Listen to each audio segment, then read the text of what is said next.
Hello बच्चों, good morning. कैसे हैं आप लोग? स्वागत है आपका प्यारा सा चैनल मॉडर्न इंग्लिश सेंटर में। तो आज हम लोग जो बात करने वाले हैं वह होगा आपका 8 नंबर का। आपको ऐसे बिहार बोर्ड के जो होता है क्वेश्चन, उसमें 8 नंबर का आपको ऐसे पूछा जाएगा। उस ऐसे में यह कुछ संभावित क्वेश्चन जो है वह दिया गया है, वह हम लिखे हैं, दिए हैं, और यह मुझे भरोसा है, आशा है कि शायद यही कुछ क्वेश्चन में से एक पूछेगा। लेकिन उससे पहले आप लोग ये बात जान लीजिए कि यह आपके 8 नंबर का क्वेश्चन होता है और आप कभी भी इंग्लिश नहीं पढ़े हुए होते हैं और आपको इंग्लिश समझ में नहीं आता है। तो हम इस ऐसे को इतना साधारण सा रूप दे करके बताएंगे कि एक के द्वारा, एक ही ये कुछ लाइन के द्वारा आपको यह सभी ऐसे आप लिख सकते हैं। जो यह ऐसे, एक तो ये नेगेटिविटी मान लिया जाए, इसको नेगेटिविटी यानी नकारात्मक रूप से लिया जाए। जैसे कि देखिए, कोविड-19 यह एक बीमारी है, यह नकारात्मक रूप से चलती है। करप्शन, ये करप्शन, भ्रष्टाचार, ये भी नकारात्मक है। दूसरा जो है यह पॉल्यूशन, पॉल्यूशन मीन से होता है प्रदूषण, ये भी आपका क्या है, नकारात्मक है। तो हम इस सभी को नकारात्मक रूप से लेते हैं। तो ये बात करने के कहने का मतलब ये है कि एक दूसरा, देखिए, इन्वायरमेंटल प्रॉब्लम है, यानी वातावरण जो प्रदूषित होती है, ये भी क्या है आपका, यह भी एक प्रकार का आपका निगेटिविटी है। यह आपको 8 मार्क्स का यानी 8 मार्क्स का आपको एग्जाम में पूछता है, ठीक है। दूसरा यह अनएम्प्लॉयमेंट भी है। दूसरा है टेररिज्म, टेररिज्म मीन्स में होता है कि आपको आतंकवाद। ये सभी कुल मिलाकर के 8 नंबर को आपको पूछेगा। तो हम इसको इतना आसान, सुलभ, साधारण रूप से बताएंगे कि आपको लिखने में थोड़ा भी दिक्कत नहीं होगा। आप चाहे कभी इंग्लिश में पढ़े हो या नहीं पढ़े हो, कोई फर्क नहीं पड़ता, आप इसको लिख सकते हैं साधारण सी रूप में। तो देखिएगा, यहाँ जो ये पॉल्यूशन लिखा गया, इस पॉल्यूशन के पास पर कुछ लाइट का प्रभाव आ रहा होगा, तो हम इसका बता देते हैं। POLLUTION लिखा हुआ है, पॉल्यूशन लिखा गया है, तो इसको आप ध्यान दे दीजिएगा। देखिएगा, इस पे भी आपका लाइट थोड़ा सा आता होगा। यह लिखा गया है environmental problem, ENVIROMENTAL, environmental pollution यानी वातावरण प्रदूषण। ये तो चलिए अब हम लोग सीधा बात करते हैं पॉइंट पे। और पॉइंट आपका ये है कि हम किस प्रकार से लिखें कि बिना पढ़े हुए भी हम लिख सकते हैं। आप लिख सकते हैं, हम लोग साधारण सी रूप में आप लिख सकते हैं। लेकिन इससे पहले आप जहाँ कहीं भी पढ़े होंगे, कुछ तो इंग्लिश में पढ़े ही होंगे। लेकिन यदि आपको फिर भी समझ नहीं आता है तो हम मेरे साथ यदि आप बने रहिएगा तो आप समझ जाइएगा। इतना ईजी वे में, ईजी तरीका से हम इस फॉर्मूला को अभी बताएंगे, समझाएंगे। तो हम लोग बता रहे हैं। इससे पहले मैं एक बात कर लूँ कि आप इस समझने से पहले मेरे चैनल को सब्सक्राइब कर दीजिए, लाइक कर दीजिए और अपने दोस्तों के साथ शेयर कर दीजिए, जिससे उनको भी ये सूत्र, ये लिखने में प्रॉब्लम ना हो, वो भी 8 नंबर प्राप्त कर सके आपके द्वारा, ठीक है। आगे लिखा, अब हम लोग समझाते हैं, हम आपको समझाने जा रहे हैं कि यह किस प्रकार से आप लिख सकते हैं। तो पहला जो हेडिंग लाइन होगा उसमें लिखिएगा कोरोना, इस लिखा गया कोरोना वायरस। कोरोना वायरस का मतलब होता है, इसको जो हम लोग लिखते हैं शॉर्ट फॉर्म में कोविड-19, कोविड-19 के नाम से जानते हैं, ऐसे लिख देंगे। उसके बाद लिखेंगे कोरोना या कोविड। यहाँ से आपका लाइन शुरू होगा, जस्ट यहीं से लिखना है, आप थोड़ा सा इधर लेकर के लिखिएगा।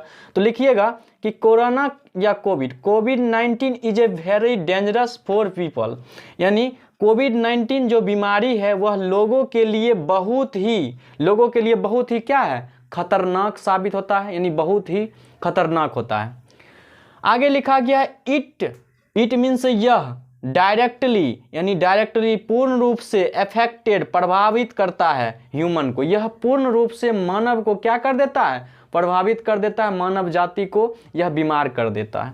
कहता है कि द होल वर्ल्ड यानी पूरा विश्व, होल मीन्स पूरा, वर्ल्ड मीन्स विश्व, पूरा विश्व इज बेडली अफेक्टेड यानी बुरी तरह से प्रभावित है बाय द डिजीज। किस डिजीज के तरह, बाय द डिजीज यहाँ दिया हुआ, यहाँ बाय द कोरोना वायरस भी आप दे सकते हैं, लेकिन यहाँ बाय द डिजीज दे दिया गया। डिजीज मीन्स होता है बीमारी, यानी यह पूरे विश्व जो है आपका, यह कोरोना वायरस के द्वारा प्रभावित है।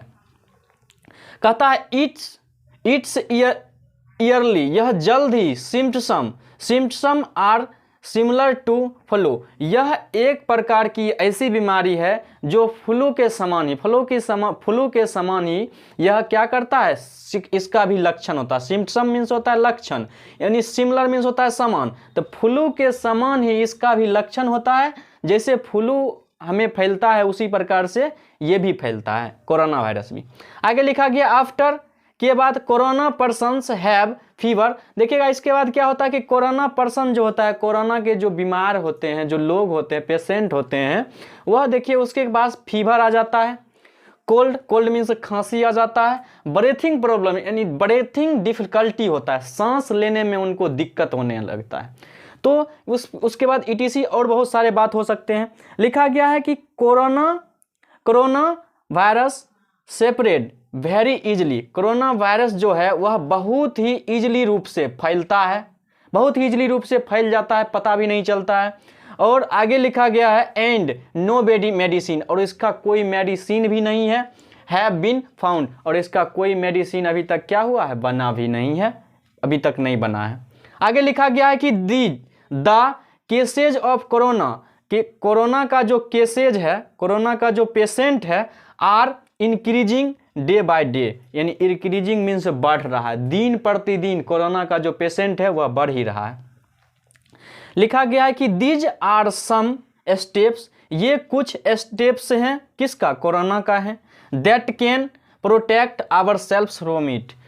कुछ स्टेप्स हैं, कुछ ऐसे बात हैं, कुछ ऐसे शब्द हैं, कुछ ऐसे काम है जिसके करने के बाद आप क्या हो सकते हैं, कोरोना के इफेक्टेड से बच सकते हैं। जैसे जैसे में देखिए वी शुड यूज मास्क, हम लोग क्या चीज़ का प्रयोग करना चाहिए, मास्क का प्रयोग कर सकते हैं, हैंड सैनिटाइजर का प्रयोग कर सकते हैं, and always wash our hand keep us at, और इससे सुरक्षित रखने के लिए हम अपने हाथ को हमेशा धोते रहें, एंड ए डिस्टेंस, और कुछ दूरी बना करके रखें। कहता है we should not go to public place, हम लोगों को पब्लिक प्लेस जहाँ पर बहुत सारे लोगों की भीड़ भाड़ होती है वहाँ पर नहीं जाना चाहिए, लाइक मॉल्स, यानी मॉल्स नहीं जाना चाहिए, मार्केट भी नहीं जाना चाहिए, ये सभी पर ध्यान रखना है। आगे लिखा गया कि we should improve our immunity, आप अपने इम्यूनिटी को इम्प्रूव करने के लिए, विकसित करने के लिए, बढ़ाने के लिए कुछ कार्य है वह अपना सकते हैं। तो मुझे भरोसा हो रहा है कि आप लोग समझ रहे होंगे, इजी वे में समझ रहे होंगे, हम भी इजी वे में आपको समझाने की कोशिश कर रहे हैं।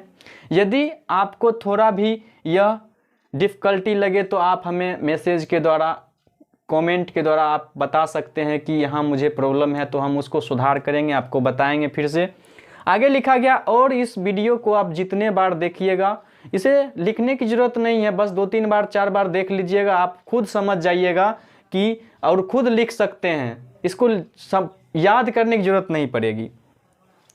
आगे लिखा गया है कि we should improve our immunity, हम अपने इम्यूनिटी सिस्टम जो होता है उसको क्या करना चाहिए, इम्प्रूव करना चाहिए। वी शुड नॉट शेक, हम लोगों को शेक हैंड्स, हम लोगों को हाथ नहीं मिलाना चाहिए विद एवरीबडी, प्रत्येक आदमी से हम लोगों को हाथ नहीं मिलाना चाहिए। We must follow the guideline of the health, और जो हमारा हेल्थ मिनिस्टर, जो स्वास्थ्य विभाग के जो लोग होते हैं, वह जो हमें गाइडलाइन देते हैं, जो हमें विचार देते हैं कि इस तरह से आप क्या कर सकते हैं, कोरोना से बच रहते हैं, उस पर आपको क्या करना है, ध्यान देना है। आगे लिखा गया we must have clean habits, हमें अपने हैबिट्स को, अपने आदत को साफ़ सुथरा रखना चाहिए, यानी सभी कुछ साफ़ सुथरा रखना चाहिए। If we feel some problems, यदि हम लोगों को कुछ प्रॉब्लम फील हो, महसूस हो, तो वी मस्ट, हम लोगों को ज़रूर कंसल्ट ए गुड डॉक्टर, एक अच्छे डॉक्टर से जुड़ना चाहिए, मिलना चाहिए। आगे लिखा गया है कि वी शुड नॉट एफ्रेड, हम लोगों को नहीं डरना चाहिए ऑफ इट, इससे, इस कोरोना वायरस से नहीं डरना चाहिए, बिकॉज, क्योंकि वी कैन बी क्योर्ड, अब हम लोग क्या हो चुके हैं, क्योर्ड हो चुके हैं, अब पूरी तरह से जो हम हैं वह सचेत हो चुके हैं, ठीक है, तो नहीं डरना चाहिए। आगे लिखा गया है कि द मोस्ट इम्पोर्टेंट थिंग, कुछ ऐसे बहुत सारे ऐसे इम्पोर्टेंट थिंग्स हैं, बस चीज़ हैं कि is to pay attention to our health and strength, कि हम अपने हेल्थ, अपने स्वास्थ्य और अपने ताकत को बढ़ाने में क्या करेगा, आवर इम्यूनिटी सिस्टम को बढ़ाने में कामगार होगा। तो यह कुछ बातें थी। तो चलिए, ये तो एक हुआ कोरोना वायरस पर। अब हम आपसे बातें कर किए थे कि जो ये 4 लिखे हैं, ये 5 लिखे हैं, तो ये 5 का कौन बताएगा। 5 जो लिख दिए हैं ये तो आपका एक समझा दिए, आप भी समझ लिए, लेकिन ये जो 5 लिखा हुआ है कुल मिलाकर 1 2 3 4 5 6 लिखा हुआ, अब इस 6 को कैसे बनाएंगे। तो ये यदि आप यह पूर्ण रूप से समझ जाइएगा तो ये 6 लिखने में आपको आसानी प्रदान होगा। अब देखिए, जहाँ जहाँ इसमें कोरोना वायरस दिया हुआ है, कोविड-19 दिया हुआ है, वहाँ पर आप करप्शन लिख सकते हैं। वहाँ पर क्या लिख सकते हैं, करप्शन लिख सकते हैं। दूसरा में देखिए, इस तरह से हम इसको लाइन में सजा कर लिखे हैं कि आप जब एग्जाम में आप लिखिएगा तो इस तरह से मत लिख दीजिएगा स्टार दे करके, नहीं तो आपका गलती हो जाएगा। आप लाइन वाइज ही लिखिएगा। ये लाइन यहाँ से खत्म हुआ तो इसमें सटा देना, यहाँ से जोड़ना है, फिर यहाँ से आना, फिर ऐसे जोड़ जाड़ के जैसे लिखते हैं वैसे एक वाक्य के तरह, एक इसे के तरह आपको लिखना है। और देखिए, इस ऐसे में 3 ही टाइप होता है। आप 4-5 पढ़े होंगे कि इसका वर्णन करें, इसका जो संबंध है वह लिखिए, इसका जो कल्पना है वो लिखिए। तो आप 3 वे पर सिर्फ ध्यान दीजिए, 3 ही बातों पर ध्यान दीजिए। ये आपका निबंध है, निबंध पर आपको 3 ही बातों पर ध्यान देना है। सबसे पहले कि उसका क्या परिभाषा है वह लिख देना है। दूसरे बात लिखना है कि उसका क्या अच्छाई है, उससे क्या लाभ है वो लिख देना है। और दूसरा बात लिख देना है उससे क्या हानि है। बस 3 ही वे लिखना है, आपको हो जाएगा। चलिए, हम बात कर रहे हैं तो हम ये कोरोना वायरस पर तो लिख दिए हैं। ये 15-16 लाइन है। अब 15-16 लाइन ही लिखना है आपको। एग्जाम में भी 1 पेज लिख दीजिएगा तो 8 नंबर आराम से वो आपको बोर्ड ऑफिस दे देगा। तो आगे देखिएगा, तो यह कोरोना वायरस पर, तो जहाँ जहाँ कोरोना वायरस है वहाँ पर आप करप्शन लिख सकते हैं। करप्शन लिख दीजिएगा तो ये करप्शन पर हो जाएगा। अगर आपको करप्शन इन इंडिया लिखना है तो करप्शन ऑफ इंडिया लिख दीजिएगा तो ये उस पर हो जाएगा। पॉल्यूशन वहाँ जहाँ जहाँ कोरोना वायरस है वहाँ लिख दीजिएगा, कोरोना हटा दीजिए तो आपका पॉल्यूशन पर हो जाएगा। इन्वायरमेंटल प्रॉब्लम है तो यदि इन्वायरमेंटल प्रॉब्लम पर आपको देना है तो यह सभी जगह कोरोना हटा दीजिए, इन्वायरमेंटल प्रॉब्लम पर हो जाएगा।